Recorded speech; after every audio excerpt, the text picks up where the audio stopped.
Ako po si Daisy Lacanlale ng Pampanga.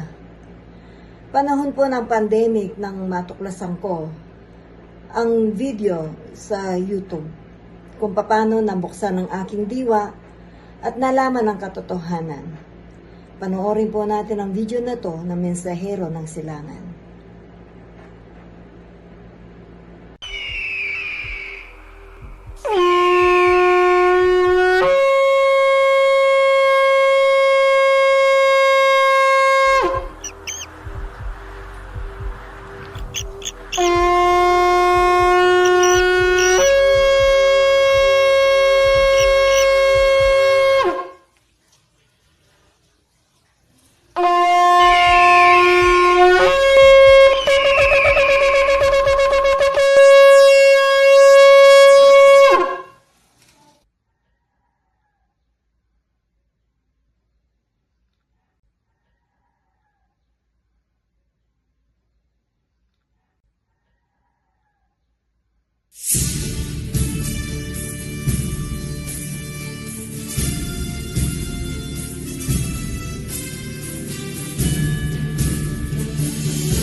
Masayang bati mga Oferians!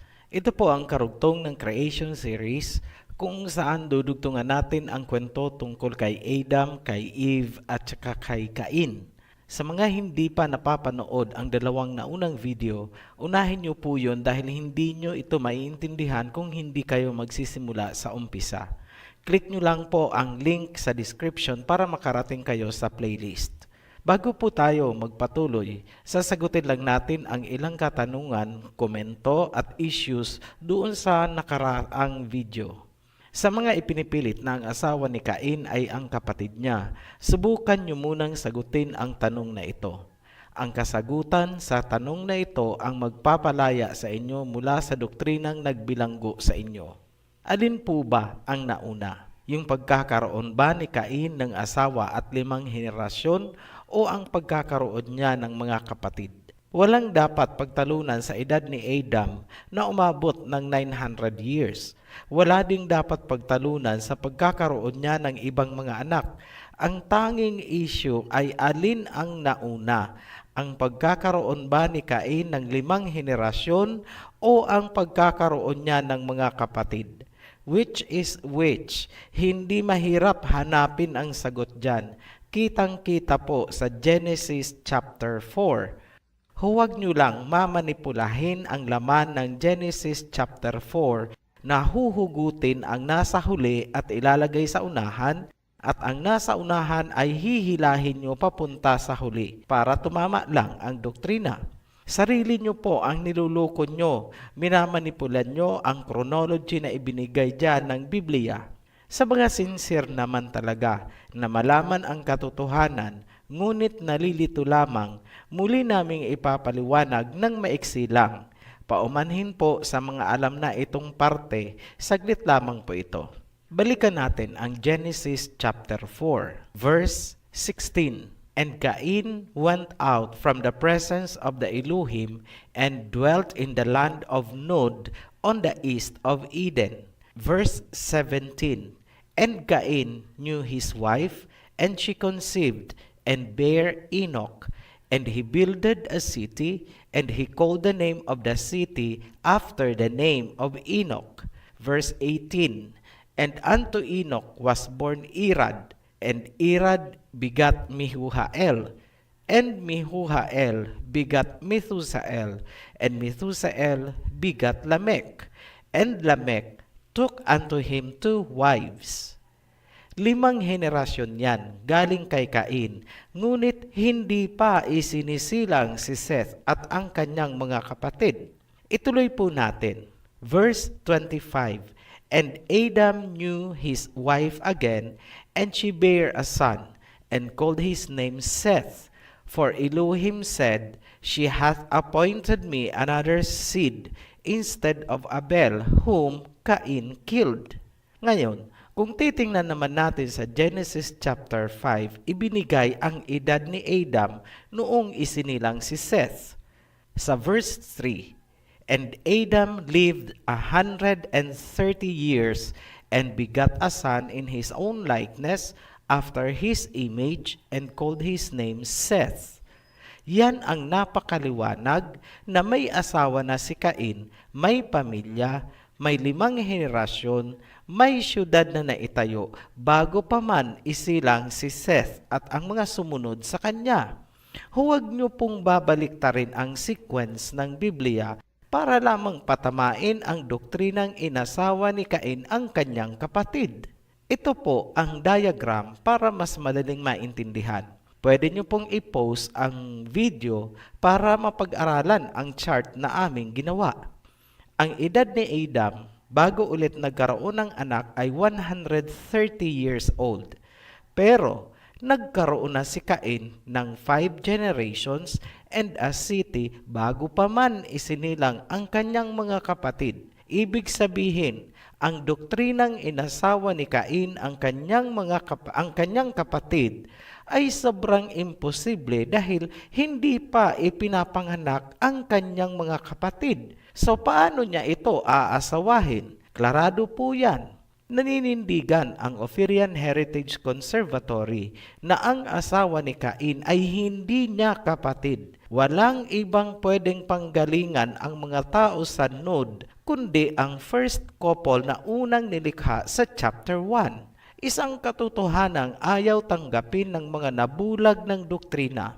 Panoorin nyo na lang po ang 2 naunang video para sa detalyadong pagtatalakay dyan. Balikan natin ang first couple sa Genesis chapter 1. Ang first couple ay binigyan ng mandato na humayo at magpakarami, populate the earth. Kaya nga nilagyan ng mga namumungang kahoy ang face of the earth para sa kanilang pagkain.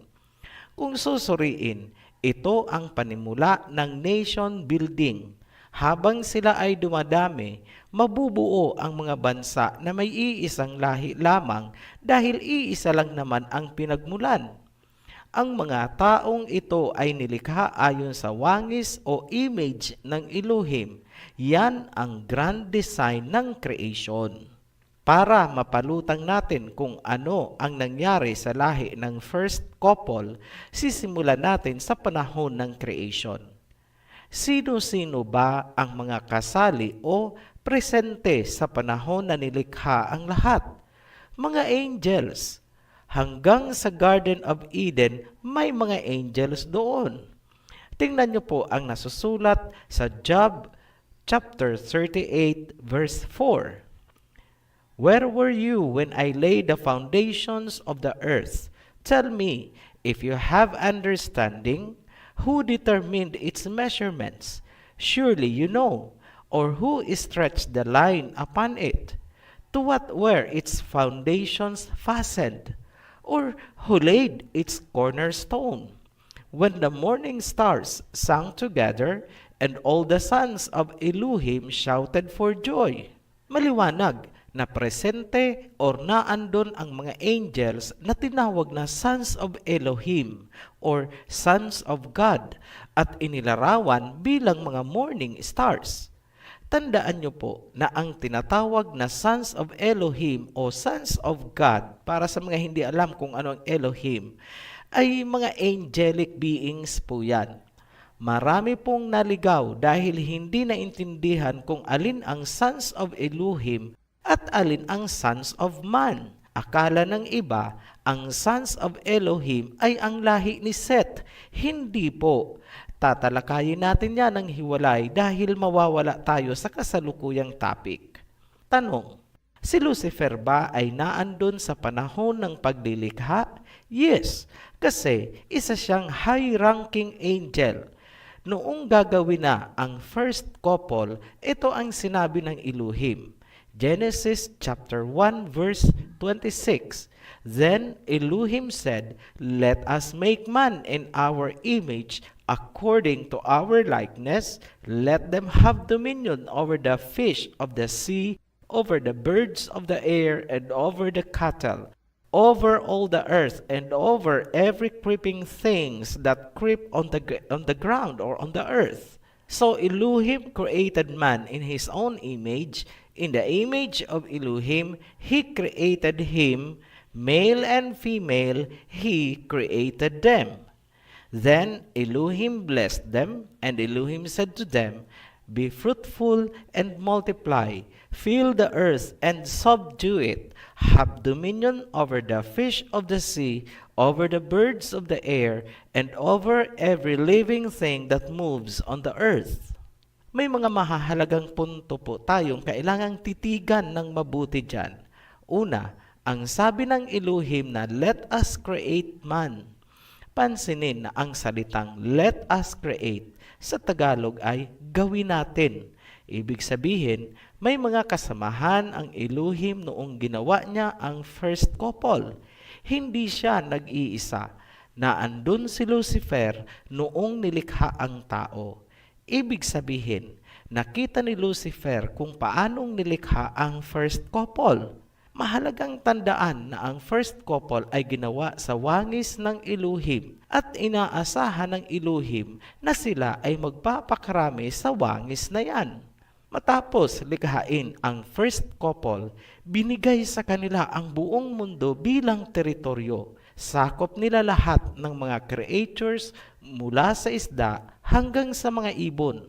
Ang mundo ay nilikha ng napakaganda at gaya nga ng paglalarawan sa Genesis chapter 1, luntian ang paligid. Ang mga bungang kahoy ay hitik na namumunga dahil inihanda yun para sa lahat ng magiging lahi ng first couple. Sang-ayon ang Ophirian Heritage at nakikiisa tayo sa mga Bible scholars, anthropologists, at mga Batikanong archaeologists na nagsasabi na ang unang tao ay nagmula sa Africa. Lingid sa kaalaman ng karamihan, ang present-day Sahara Desert at mga disyerto ng Saudi Arabia ay dating luntian at mayabong na kagubatan or jungle. Ang lugar ng Sahara ang pinaniniwala ang sentro ng creation. Dito nagsimulang magparami ang first couple at unti-unti silang nag-expand palabas ng Africa alinsunod sa kanilang mandato sa Genesis chapter 1. Para hindi po kayo maguluhan, huwag niyo munang iisipin sina Adam and Eve sa bahaging ito. Nais naming ilarawan nyo sa inyong isipan na noong hindi pa nasisira ang first couple, natural lang na ang kanilang kinikilalang creator at sinasamba ay ang Elohim. Kitang-kita din sa takbo ng mga pangyayari na nais ng Elohim itayo ang isang sanlibutan kung saan siya lang ang sasambahin ng mga tao na kanyang ginawa ayon sa sarili niyang wangis. Sa panahong ito, nagsimula ang hangarin ni Lucifer na pantayan o higitan pa ang Elohim. Dahil sa angking kagandahan o angelic beauty, sumibol kay Lucifer ang pride o kapalaluan at unti-unti siyang nilukuban ng kasamaan o iniquity. Naputol ang kasaysayan ng first couple sa chapter 1. Kapansin-pansin na ang luntiang paligid at namumungang mga kahoy sa chapter 1 ay nangawala. Bagkus, inilarawan sa pagpasok ng chapter 2 na walang tumutubong mga kahoy at halaman dahil walang ulan at walang tao. Hindi ba kayo nagtataka sa biglang pagbabago ng sitwasyon at mga pangyayari? Hindi ba't maganda ang kapaligiran noong ibinigay sa first couple? May mga kahoy na namumunga at bakit nawala ito sa pagpasok ng chapter 2? Saan napunta ang lahi ng first couple? Hindi ba't nagpapakarami na sila? Bakit gumawa ulit ng panibagong couple sa chapter 2? Ang mga tanong na yan ay nasagot sa kasalukuyang panahon dahil sa pagkakahukay ng mga buto ng sinaunang tao. Habang ang mga supporters ng evolution ay abala sa paghahanap ng mga ebidensya upang patunayan na ang tao ay galing sa unggoy, taliwas naman doon ang pinapakahulugan ng mga fossils na kanilang natagpuan. Lahat ng mga buto ay naglalarawan kung ano ang sinapit ng mga sinaunang tao. Sila ang lahi ng first couple. Kailangang maging bukas ang inyong kaisipan sa susunod naming ilalahad dahil kailangan pa rin nating alamin at unawain kung ano ba talaga ang evolution. Bago namin ituloy, diretsahang sinasabi namin na hindi natin kinakatigan na ang modern humans ay galing sa unggoy. Ngunit, kailangan pa rin talakayin ang evolution para maintindihan kung ano ang nangyari sa lahi ng first couple. Kung sisimplihan natin ang Darwin's theory, sinasabi nito na ang tao ay nagmula sa apes, chimpanzees, o kaya unggoy sa Tagalog. Ang teorya na yan ang pinaka-framework ng mainstream archaeologists, anthropologists, at ang kanilang mga kasamahang evolutionists na nagsasaliksik. Ang hangad nila ay patunayan na ang Darwin's theory ay totoo. Maraming impormasyon ang kailangan nating titigan mula sa mga nahukay na fossils. Magsimula tayo sa Homo erectus. Ito ang itinuturing na pinakamatanda o archaic humans. Obserbahan nyo kung ano ang pagbabago ng mga sumunod na mga fossils na natagpuan. Mahalaga po yan para maunawaan natin bakit nawala sila sa mundo. Makikita nyo sa larawan ang tinatawag na Turkana boy na tinatayang nasa edad na 7 to 11 years old. Ang fossil age ay tinatayang 1.5 million years old. Pansinin na ang kanyang tangkad sa edad na 11 years old ay halos umaabot sa 6 feet. Ibig sabihin, ang Homo erectus ay halos kauri ng modern human sa pangangatawan. Isang publication ang inilabas ng Newsweek kung saan sinabi ng mga researchers na kanilang pinaniniwalaan na ang genus Homo ay galing sa Australopithecus na nabuhay 4 million years ago. Pinatutunayan daw ng mga DNA analysis na nagkaroon ng interbreeding sa pagitan ng modern humans, Neanderthals at mga hominin na tinawag na Denisovans. Ito aniya ay nangyari humigit kumulang 100,000 years ang nakaraan. Ano ang mahalagang dapat pansinin? May nangyaring interbreeding. Ang Homo erectus ay nakipag-interbreeding sa ibang species. Kung napansin nyo, naglabo-labo ang kanilang mga lahi, mga genomes, at habang nagpapasalin-salin sa mga sumunod na henerasyon, palala ng palala ang genetic corruption. Ang isang halimbawa na resulta ng DNA or genetic corruption ng early humans ay makikita sa mga hobbits. Itong mga hobbits ay mga diminutive hominin na nadiskubre sa Asia hindi pa nagtatagal.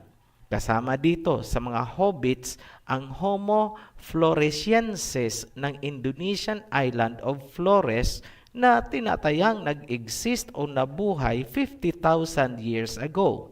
Isa pang hominin naman ang natagpuan dito sa Pilipinas at tinawag na Homo luzonensis at pinaniniwala ang namuhay sa Kalinga province ng Luzon humigit kumulang 50,000 hanggang 67,000 years na ang nakaraan. Kailangang pansinin na ang mga hobbits o hominin ay diminutive o maliliit na tao. Isa pang ipinapakita na ebidensya daw na ang tao ay galing sa apes or chimpanzees ay ang mga buto na tinawag nilang Lucy. Ito naman ang itinuturo ng mga Western scientists na pinagmulan daw ng sangkatauhan.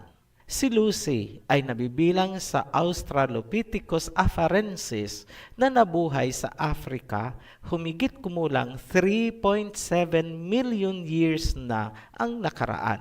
Kapansin-pansin ang isang katangian nitong si Lucy. Magkahalo ang pagiging tao at ang pagiging unggoy. Maraming kontrobersya na kinakaharap itong Lucy, ngunit hindi na natin iisa-isahin dahil irrelevant na po siya. Ang tatandaan lang natin ay magkahalo ang katangiang tao at katangiang unggoy sa kanyang katawan. Tinawag ng mga mainstream evolutionists na transitional apes ang mga skeletons na magkahalo ang katangian ng tao at unggoy. Ito daw ay isang matibay na ebidensya na ang tao ay galing sa unggoy. Ngunit, ayon kay Professor Robin Crompton, isang evolution scientist, kanyang sinabi na ang modern humans at unggoy ay parehong nagmula sa more human ancestor. Ibig sabihin, may saling lahi mula sa human ancestors na naging unggoy. Ang mga transitional apes daw ay papunta sa pagiging unggoy at hindi papunta sa pagiging tao. Sa madaling salita, nagkaroon ng mga human-ape hybrids. Kung analyze natin ng mabuti ang sinabi ni Professor Crompton, lumalabas na may saling lahi mula sa human ancestor na naging unggoy at may saling lahi na naging human-ape hybrid. Ang mga fossils ng human-ape hybrids na natagpuan at tinawag na transitional apes ng modern-day evolutionist ay on the way papunta sa pagiging unggoy, ngunit nananaig pa rin ang kanilang pagiging tao. Dagdag pa ni Professor Crompton, they got it all wrong.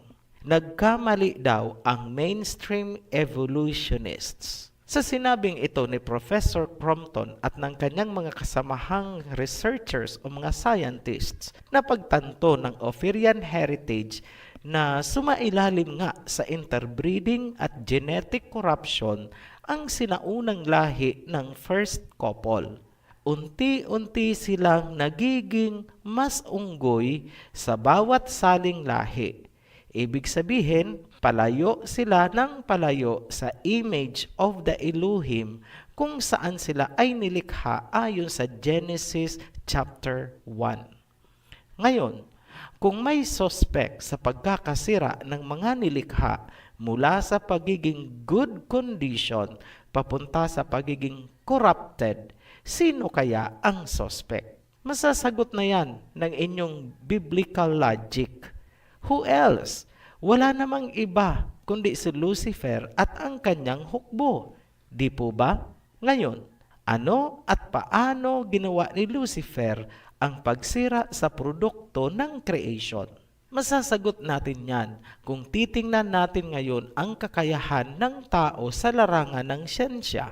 Sa ngayon, may kakayahan ang tao na magsagawa ng genome mapping sa larangan ng genetics. Nagagawa din ng tao ang in vitro fertilization, cloning, at interbreeding, at kung ano-ano pang mga kababalaghan sa sensya. Tanong, presente ba ang mga scientist natin ngayon noong nilikha ang mga hayop at ang tao? Hindi. Pero tingnan nyo kung ano ang kaya nilang gawin. Ibig sabihin, kung kaya ng tao magsagawa ng mga kababalaghang yan sa sensya, higit pa dyan ang kakayahan ni Lucifer dahil presente siya noong ginawa ang mga hayop at tao. Sinimulan niyang sirain ang genetic line ng sinaunang tao habang nagpaparami ang first couple sa Africa.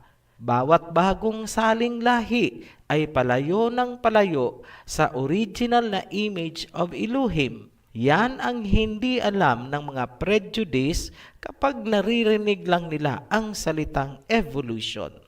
Sa ngayon, Aktibo ang mga scientists, lalo na ang mga nasa Amerika, sa paglalabas ng mga impormasyon na hindi daw creation, kundi evolution ang proseso, kaya tayo ay naging tao at tayo ay galing sa unggoy. Nakakalungkot dahil ito ay taliwas sa katotohanang ang tao ay nasira dahil sa evolution, ngunit ngayon pinaniniwala ang mga tao na ang evolution ang pinanggalingan ng tao.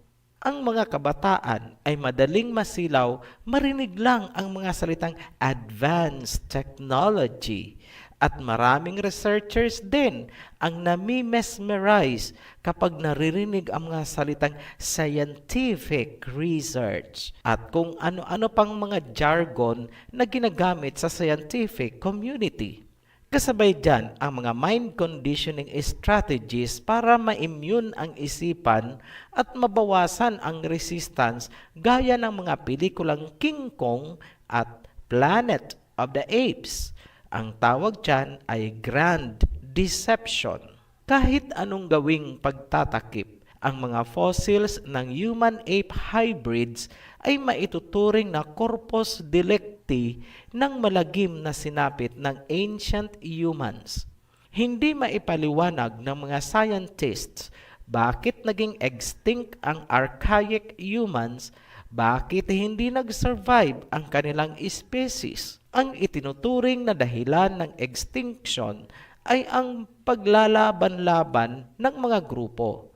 Ngunit hindi yan ang totoong nangyari. Sa susunod nating video, ipapaliwanag natin kung paanong nawala lahat ang lahi ng first couple, pati ang mga tao sa Nod na inabutan doon ni Cain. Ang tanging naiwan ay yung galing na kay Cain.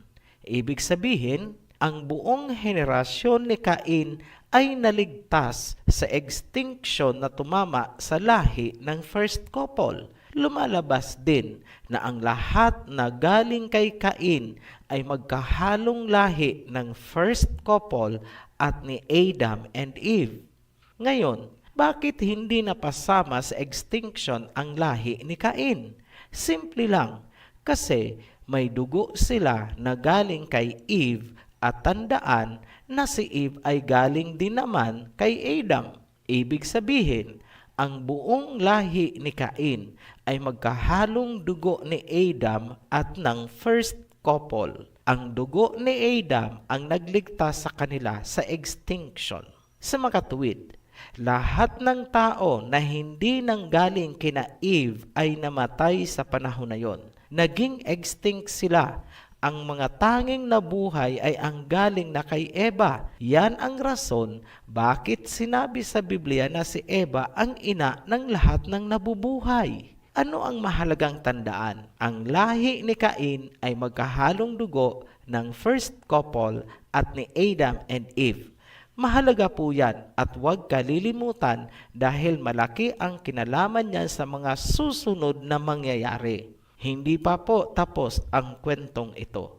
Sa aming pagbabalik, doon nyo palang lubos na maiintindihan bakit ginawa si Adam and Eve at bakit inilagay sila sa secluded at gwardyadong Garden of Eden sa silangang bahagi ng Asya.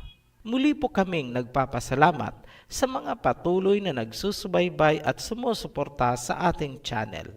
Hanggang sa muli, be blessed, Ophirians. Tunay nga ninyong tuklasin.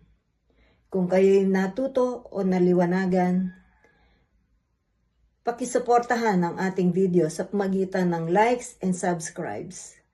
Muli, maraming salamat sa panunood. Kita-kits sa susunod na video na Mensahero ng Silangan.